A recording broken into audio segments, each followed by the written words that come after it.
If you have said to yourself, I should write that, or if someone has said to you, you should write that, then I'm talking to you because you need to write. And that's why you're tuned in to yWrite.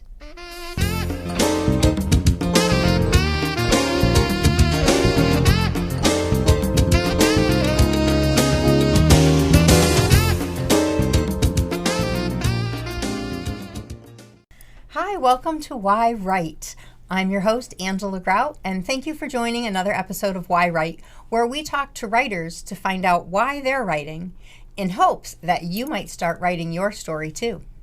Today, I have a fellow friend, fellow writer, and floral client with me. I have Katherine Anderson. She goes by two names. We're going to talk about that in a little while. So Katherine Anderson is a prolific writer. She has been writing about insane asylums and institutions, and everything that she's written has been very interesting. So we will talk to her about that. She has written this novel Behind the Walls and Hospital Hill, along with a companion novel called Shadows in the Ward. She has many books and many talents. She is also a special education teacher, an architectural photographer, and she leads lecture series on the history of mental illness and all of its treatments. So we're going to talk to her today about mental illness, and we're going to talk to her about writing, and we're going to talk to her about the publishing company that she also owns, which is under another name. So let's just begin this and welcome Kate Anderson. Thank you. Thank you so much for having me today. Thank you so much for coming on the show. I already teased them a little bit with the name thing, so I'm going to explain that right away. So we met several years ago. Yes. I was blessed enough to be your wedding florist. Yes, you were. And you came in as Kate Anderson, I did. You had already been publishing books under Kate Anderson. And then you married Mr. Benson. I did. And as a teacher, you are Mrs. Benson. I am. And as a publisher, you are known as Katherine Benson. I am. So we have Kate Anderson and Katherine Benson in the house. Oh yes, my multiple personalities. Well, I think us writers have a lot of them. We sure do. We sure do. So let's talk about your writing. You started writing. Tell us when you started writing and why the obsession with insane asylums. I started writing as a kid. I don't think any of my teachers knew what to do with me when I was young. So I did end up in a creative writing group at Robinson Park Elementary, which is now the Sapelli Elementary School. And my fourth grade teacher, Mrs. Regish, was amazing. She encouraged me to continue writing. But I had always loved abandoned buildings. My parents did too, and so did my grandmother. We used to go on Sunday drives and see if we could find interesting abandoned buildings. And explore them. I remember being 7 years old and my grandmother teaching me how to jimmy open a door with a metal coat hanger. But she loved old Victorian houses. My dad loved the industrial stuff like power plants and things. So I got to see a good cross section of stuff, but because of the way that my parents were with me, then it was a discussion of, well, what do you think the history of this place is? And who do you think lived here? And what was their life like? And that was just kind of how it started. Really getting your creative imagination going. But in your case, when I write, I will do creative imagination, but you're doing research. Absolutely. So you're actually finding out who really lived there. Yep. I am a rabbit hole kind of person. That's where my neurodivergence takes me, is lots of research rabbit holes. And I think my parents recognized that when I was young. I needed to be weird in the corner with all my books, and I needed to know everything. I was a but why kid, as most people with ADHD and neurodivergence are. But then when I finally got into my teaching career many years later, the first place I worked was a residential treatment facility for kids with mental illness, sexual abuse histories, things like that. But we were part of a behavioral health network that had connections to Northampton State Hospital. Yeah. And one day, the guy I was dating at the time said, why don't we just go up and take a look at it, because they're about to tear it down. And we showed up. We were walking around the perimeter of the fence, and these two young kids, they were about 16, said, are you guys going inside? And I said, no, it's no trespassing, and we're adults. Oh, we're who not going to listens do to that. those signs? I know, and I don't even know why that was my first reaction, because I knew I was going in. So those kids said, well, that's too bad, we know where the tunnels are. And I heard the word tunnels, and my brain just broke, and I followed them. They could have been there to rob us blind, and I did not care. Oh, yeah. I didn't even notice whether or not the guy I was with was actually following me. I was done. So I got to see the inside of Northampton State Hospital, which is just, it's stunning. And it was architecturally stunning. Which was great to be able to write about it in Hospital Hill, because I recognized that I was having a unique opportunity. I was seeing a building that was going to be torn down in a couple of weeks, and there's going to be tons of people that will never see the inside of that hospital, never know what the purpose of that building was. And I got to write about it because I'd been there. Yeah. And that kind of that started the ball rolling, and I was done. I was hooked. So at this point, I think at last count, I've toured and photographed 42 state hospitals. 17, on the East Coast. On the East Coast, 17 state schools for the disabled. I got to spend a couple of days touring NCCI Gardner, which is a medium security prison, but used to be an insane asylum. And I also got to tour Bridgewater State Hospital, which is a Department of Corrections mental health facility. And I've gotten to meet some incredible people along the way. Yeah, I've been over to the Hartford Institute. Yes. Which is, very cool to see. I mean, it's, hurt your heart a little bit to see why they were admitting, people into these mental institutions. I mean, being drunk or, witchcraft, all this. It's like, whoa. And then the electric shock treatment chairs and, things that they did to them. It's traumatizing to know the history of... it's traumatizing to know the history, but it's also good to know that we've evolved. Absolutely. And we're not doing that. I think it's important for people to remember, too, that we did the best we could with what we had at the time. Mental illness is one of those things where you can have 7 people in a room that all have the same diagnosis, and it presents differently in all 7 people. And for one person, medication might work. For another person, the only thing that's going to work is electroshock therapy, which we still do today. We just do it in a way more humane way. We even still do lobotomies, but we do it with microsurgery. And for some people, that's the only thing that's going to keep them on this earth. Well, and it's hard because people who do suffer from a mental illness don't want to admit that too, that they're suffering from a mental illness. The stigma is still unbelievable. And it's really sad. And, and I'll often say, like, okay, if you have diabetes and you need your insulin, it's acceptable. Yeah. But if you have a mental illness and you need to take this prescription, sometimes it's not as acceptable for them to understand that there's that chemical imbalance. Yep. And that's actually a big part of why I wrote Hospital Hill and Shadows in the Ward. I started out writing nonfiction because that's what I love. I love history. But I recognized that every time I did a book event, it was the same people over and over again. It was people in the field, people who had mental illness or a disability of some sort, people who were already talking about it. Right. So when I wrote the novels, I was hoping that a different audience would come, and they did, because they were comfortable with talking about it in the framework of a cozy mystery, because you weren't really talking about mental illness, you were talking about a novel. Yes. And it felt more comfortable. It removed a little bit of the stigma.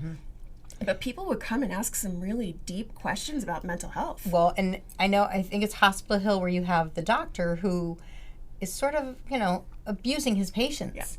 Yeah. And it's a real thing. It is. I mean, I'll be a little vulnerable here and say, my mother had gone through a few episodes, and she had a doctor who was very, abused her. And it's hard because she was trying to say what he was doing. Yeah.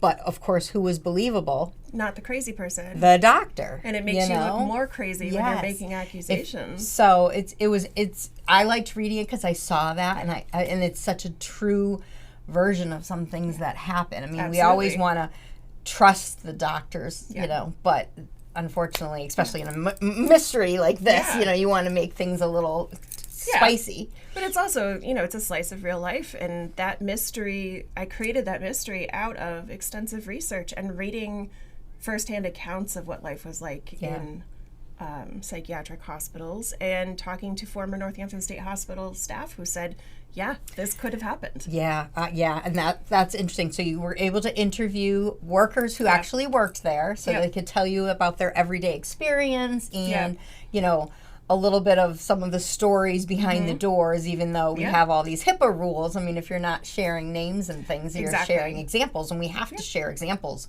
to learn. And it came from a lot of case studies, and there was a gentleman named Tom Rydell who taught a History of Northampton State Hospital course at Smith College. It was one of the freshman seminars, and he had this 2-volume set of stuff he'd collected over the years of research. And those articles are really helpful too, because people were writing letters to the editor saying, this is what's happening in our institutions. Help us out. What do we do? But community treatment wasn't working at the time. So it was really cool to be able to share that in a very different format. It's really beautiful to see how your work evolved. You know, I mean, when you're saying, oh, you know, I was like 7 years old going on drives with my parents, like, let's explore this abandoned building. And, you know, all of a sudden, like, the little seed gets planted about, you know, who once lived in this building, what's this building about. And, you know, like I said, it shows the creative wheels going, but then it also kind of, you know, steered your path a little bit in life. And this is not at all where I thought any part of my career was going to be. My plan was I always knew I wanted to go to Elms College the minute I started touring colleges, but I wanted to teach high school English. I wanted to teach AP English or creative writing at like a private school. I had a very Dead Poets Society idea of what my life was going to be like. And I thought I was going to write like the great American novel. And you still may. You might have already done it. But that's not my world anymore. Like I don't. Well, it is your world a little bit, because you do teach creative writing classes. I do. I teach creative writing classes for adults at the Agawam Library, which I love doing because it does get that piece of me out there and into the world. And I've also done some memoir workshops as well. But you know, the minute I stepped into a special education classroom and started working with kids with severe behavior problems, that was it. I knew that was where I belonged, and it's taken on a life of its own. And that's a special calling. Absolutely. I mean, we all have special callings. And, absolutely. You know, that's definitely a special calling, showing that the patience you have and the kindness and the nurturing abilities that you have to help, you know, your students, but even to guide the muses that you have into these stories of, you know, kind of crazy worlds. Absolutely. So let me ask you about your photography, because I know that the covers of your books. Except for my new one. My new one is a historical image on murder at the alma mater, but the other two are my photographs. Yeah, so you take these pictures, and I know I follow you on Facebook, and you know you'll post the pictures of, you know, the abandoned buildings with, you know, the models or whoever you're getting to make these very, you know, prolific statements in a photograph, and right there is a whole nother, you know, language of storytelling, because you can just look at a picture and it becomes a story. Yeah, so I work exclusively with a model, Gloria Jean. We've been working together for about 11 years now as photographer and model. And when I first started working with her, we did a lot of like 1950s pinup stuff.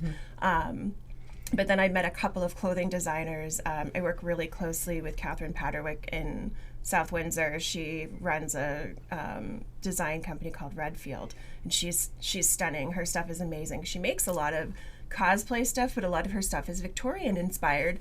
So at some point I approached Gloria and said, hey, can we start going to these abandoned places and, you know, start doing some, you know, borderline historical stuff, but it was still kind of high fashion, conceptual. It was fun to tell a story with the photographs, and sometimes it's just the story is about the dress, but sometimes the story is about the building around her.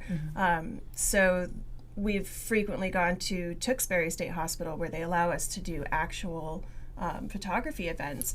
We got to be there when they were building the set for Stephen King's Castle Rock, the second season. So we were there while they were putting it together. So some of the photographs that I have of her are actually in the Castle Rock set. And it's just, you know, it's a great way to kind of add another layer of creativity. Where can people find those photographs? Well, honestly, they're mostly just on Facebook, because at this point the writing and all of my disability work kind of takes up all of my, the photos are more to keep me sane. You know, the hobbies we have to keep us sane. To have another outlet. Not that the writing doesn't keep me sane, but I mean, it's so multi-layered and there's so much and to you just finished getting your doctorate. I did. I did. So you've been doing a lot of writing. I have. You know, to try to, and you know, do books and teach and, you know, it's a lot of hats that you wear, a lot of things that you juggle. And one of them, like we said earlier, is being Mrs. Benson. Yes. Kate Benson. And the publishing company that you have is called OtherWords Press. Correct. And can you tell us about OtherWords Press and what got you into it? I know it's a, well, I'll let you tell. Yeah, it's a kind of a long, drawn-out story, but originally when I published Hospital Hill, I did it through Amazon's publishing KDP when it first came out. I mean, it was the first opportunity that authors had to publish their own stuff, and I kind of jumped on it because I had a lot of, that book got rejected. I can't even tell you how many times that book got rejected, which, by the way, is a wonderful story because about a year later after this had come out, I had an agent reach out to me and say, this really isn't for us. I don't think it's going to do well. And I was able to reply and said, well, it just won a regional fiction award, so I think we're doing okay. And now that woman is a good friend of mine's agent, so we won't talk about that. But it got picked up by a press out in the Midwest, and it was doing really well. It was an independent press, and I started doing work for them on the East Coast. So what I ended up doing is that press was kind of starting to fold a little bit. They weren't sure what the future of that press was. And I said, well, listen, I'm going to carry it on. I'm going to rebrand it. I'll take a couple of the authors who are doing well and actually, you know, working to market their stuff. And that's how my particular press was born. I originally envisioned it as a place for books that were very niche, that traditional publishers didn't want. And I hoped that OtherWords would be a stepping stone for authors. I don't expect authors to stay with me forever. I want them to come to me, put their book out into the world, have it do well, and then be able to say to an agent or a traditional publisher, look what I did on my own. Imagine what I could do with a marketing machine behind me. Yes. So you have that. You're building your resume, you're building your platform, and some of my authors have done exceptionally well doing that. And, you know, as an author, I'll speak, like, it is hard. I mean, when you're doing self-publishing, you're doing everything. Absolutely. When you're doing, you know, you go with a traditional publisher and you get that marketing and, you know, editing and all that stuff behind you, you know, that's awesome, but it's also harder to get in that door. And then, you know, working with someone like OtherWords Press that is an indie publisher, I mean, you're kind of being able to help hold the hand of an author and help, you know, can you talk about a little bit what you do for the authors? So we're kind of like the middle ground between that self-publishing piece and the traditional publishing piece. So traditional publishing is hard to break into because it's so subjective. You have editors who are, for lack of a better word, gatekeepers. They're looking for what they love that they know that they can sell. I do the same thing. I'm looking for books that I love that I know that I can help sell. I may not have millions of dollars behind me to, you know, give them in advance or anything like that, but working with an indie opens some doors that self-publishing doesn't. You know, we have the ability to warehouse books at a higher volume. We have the ability to offer discounts to bookstores, because what most people don't know is that bookstores, libraries, museums, historical societies, they won't purchase unless they can get that 55% industry discount, and we're able to offer that because we use a wholesaler.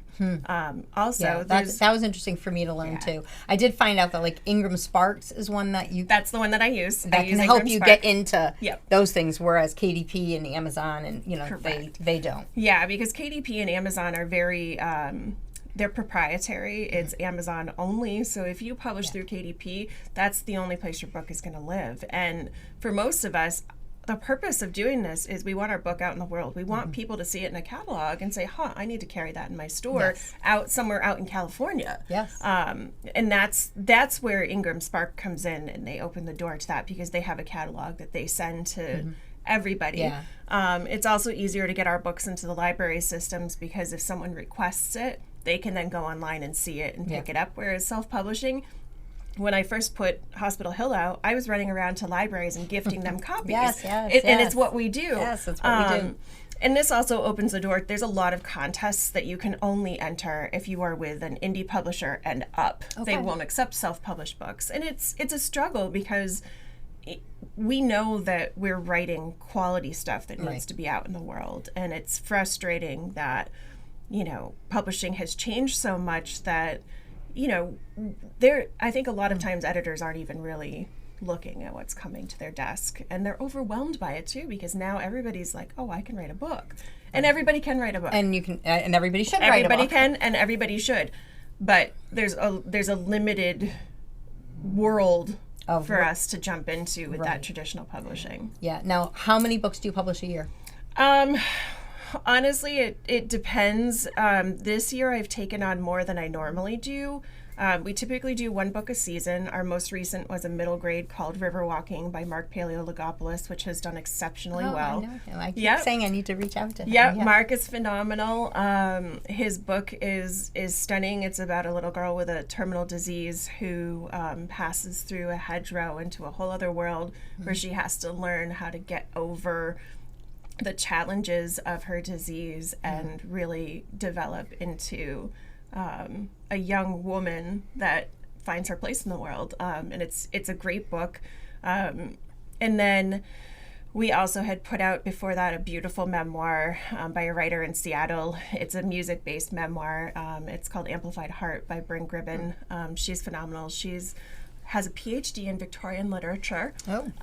She is probably the most fun and interesting person in the world. I love her. Did you use any of your photography for her? I feel like it would probably fit. I know, right? But no, her cover was done by an artist. It's absolutely beautiful. It's a caricature of Bryn listening to music, and there's a rainbow behind it. It's a beautiful cover. I'm going to put the links. Yeah, it's gorgeous. So people can click it. So our next book that's coming out is actually our first nonfiction book. It is a book about independent perfumery. Oh, interesting. Yes. So I also have pen pals because why not? Good. Yes. I'm also obsessed with perfume, so that helps. But I have pen pals, and so one of my pen pals happens to be an independent perfumer. And she and her partner are writing a book about what that's like and how you make scent and why scent matters, and the fact that most of our memories are tied to scent. So we're going to be putting that book out. That's probably going to take a little bit longer because it's going to be big. It's going to be beautiful. It's going to be full color. And also I have two memoirs coming out from survivors of the troubled teen industry. You really have a lot on your plate, which is wonderful. Yes. Which is, I think that's what, as creative people, we tend to have, I always say a lot of pots on the stove. Always. It's like, okay, simmering, and, 100%. Gonna reheat this one again. Yep. Because your brain is always going. And they're all going. They're all going. Like I said, I'm in the middle of editing one book, and it's back to simmering now. Yes. Oh, yes. And then I started a whole new one, and it's like, why am I starting this new one when I have this one to finish and this one to edit and this play to work on? Yeah. But it's like you just get them all going, and exactly. Just don't ever look in my Google Drive folder. It's I have so many things like partially started, but and that's we know what it is. It makes sense to us. Anyone else would be like, what is all this gibberish? Exactly. Why are you Googling the things that you Google, which of course put me in a paranoia world. Oh, God help for a me. while. I hope no one ever checks my internet history because I'm going to be in a lot of trouble. Oh, yes. Well, my April Rain book that I was writing, which was inspired by, a murder that happened in this town. Like, I'm Googling what happens if you transfer a dead body over state lines, having, sexually violating a person before or after death. How can an autopsy tell? And yes. Like, I remember for this one, Googling how much rat poison you had to ingest in order to get sick and how long it took for you to get sick and then die. Yeah. And I guess the good part too is that I have a good friend who is a police officer. And then I have a good friend who's a canine officer. So sometimes I will just out of the blue message them and say, hey, what happens if? And thankfully they know me well enough to know why I'm asking. It's not because I'm plotting a murder. No. It's because I'm writing another book. I've joined some weird Facebook groups just to ask like weird questions. Like the last question I asked was, what time does a certain freight train run past Belchertown State School? And lo and behold, there was a group No. and someone had an answer for me. It's just... Yeah, I mean, it really, in this day and age with the internet, we can find out anything with like a little tap on the keyboard, which is great for a writer because it's just like, you know, boom, you get your information and you go with it, but it also can raise suspicious flags. And I know. Why do they need to know that? But it's wonderful to have it, because my first book, Behind the Walls, came out in 2009. The internet was still kind of in its infancy. And I was trekking around to libraries and archives and photocopying things. I can't even tell you how many trees I killed with that first book. Oh, yeah. But now, you know. I mean, looking up microfiche at the library. And, you know, having things kind of sometimes just fall in your lap, which happens to me a lot. And I'm like, okay, I don't know where this came from, but I needed this right now. So thank you, muses, universe, God. Well, now that I'm so deep into disability history and I'm so visible with what I do, a lot of times things actually show up at my house. Oh, yeah. No, I which is really nice. I like that. Well, and you know, you are visible because you're going out and you're talking about, you know, mental illness and the treatments that they once did and, you know, do now. So, I mean, that definitely, you know, people are going to be like, oh, you know, Kate would be interested in this. You know, I wonder if she knows Happens this. all the time. So, yeah. So, are you working on something now? I am. I'm actually stepping back into nonfiction for a little while. Obviously, because I just finished my doctorate in education, I am pitching some more academic writing at the moment. I did say I was going to take a couple weeks off to watch trashy television after I finished my doctorate, and how's that going? I can't do it. And then I am working on the second book in the Nora Phillips series, which is set at the Maria Assumpta Academy in Petersham, which they are actually, I just spoke to a reporter over the weekend, they're building a memorial to that particular school, so I'm very excited that the new book will coincide with some very like public What do you events. like to read? I read mostly mysteries, shocker, gothic fiction, a lot of creepy stuff, but I will occasionally dive into chick lit. I just ordered Janet Ivanovich's most recent book, and I read anything and everything, to be honest.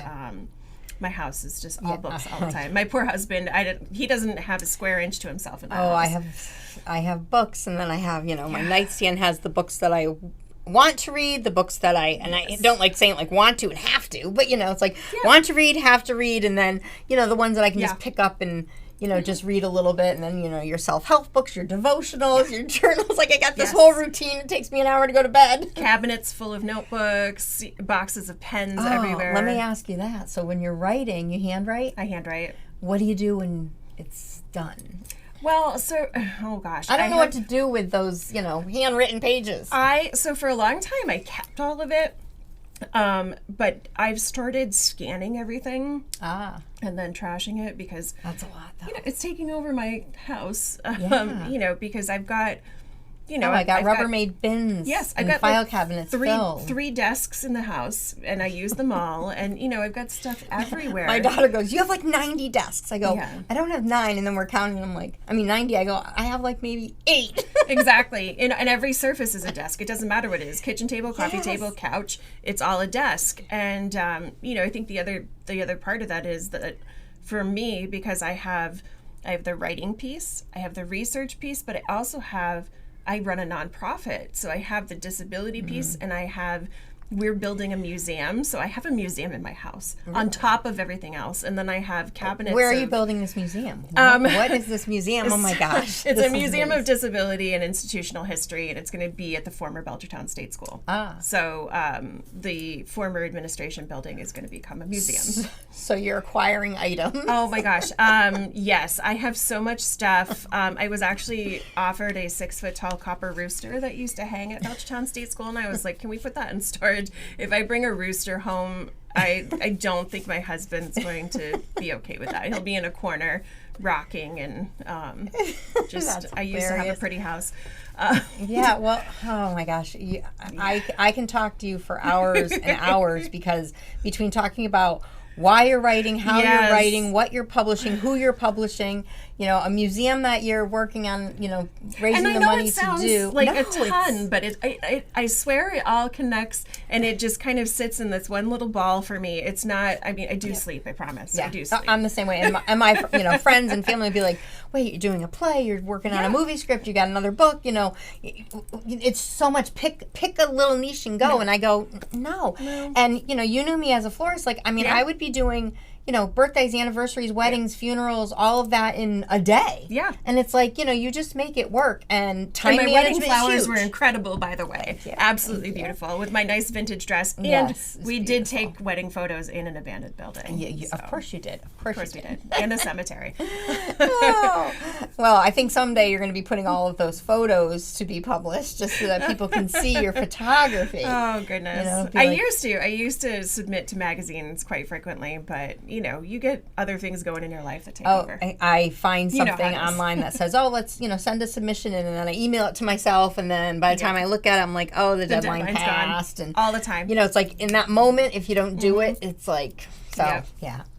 Well, thank you for coming on. Let's tell everybody where they can find your books and find more information about you and everything. Yeah. Well, all of these are available on Amazon and Barnes & Noble. Also, I have my own website, thekatherineanderson.com.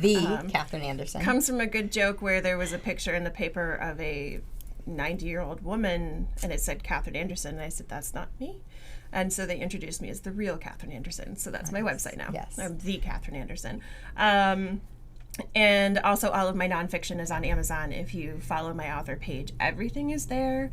And you can also learn more at bssfriends.org, which is my nonprofit website. And the books, some of my books are there, and all the disability stuff.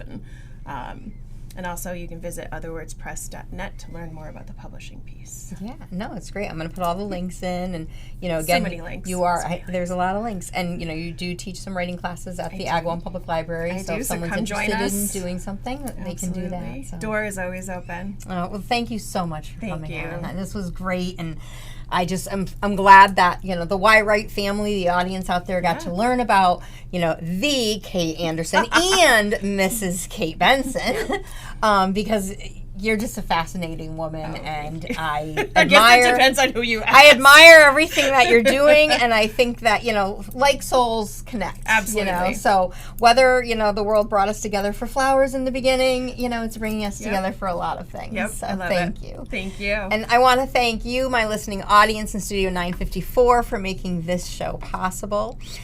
This is the time of the program that every week I give you a writing prompt, because as you know, you've tuned into this show to find out about writers and what they're writing, but you're also tuning in to find out why you might be wanting to write too. So each week we, try to pull a prompt out of our guest about, what they did. And I loved when Kate was talking about, like, when she was a child and, this little seed was planted about looking at an abandoned property or an abandoned building and just kind of creating, an imaginative story of who might have lived there or what it used to be. And whether you have a place like that you can think of, that you have, driven by, maybe there's a house in your neighborhood, maybe you've been on vacation and you saw this castle, why don't you try to create a story from that memory? And who knows, you might be starting to go down the rabbit's hole and actually find real information about it, which will be fascinating to you and to probably somebody else too, which is why you should be writing. So set your timer for 5 minutes or 10 minutes and pick up your pen and start writing about that place that you just can remember and you're wondering what happened there. Tell us what happened. Thank you for joining this episode of yWrite. Again, I'm Angela Grout, and I appreciate you tuning in each week. Have a wonderful day. See you next time.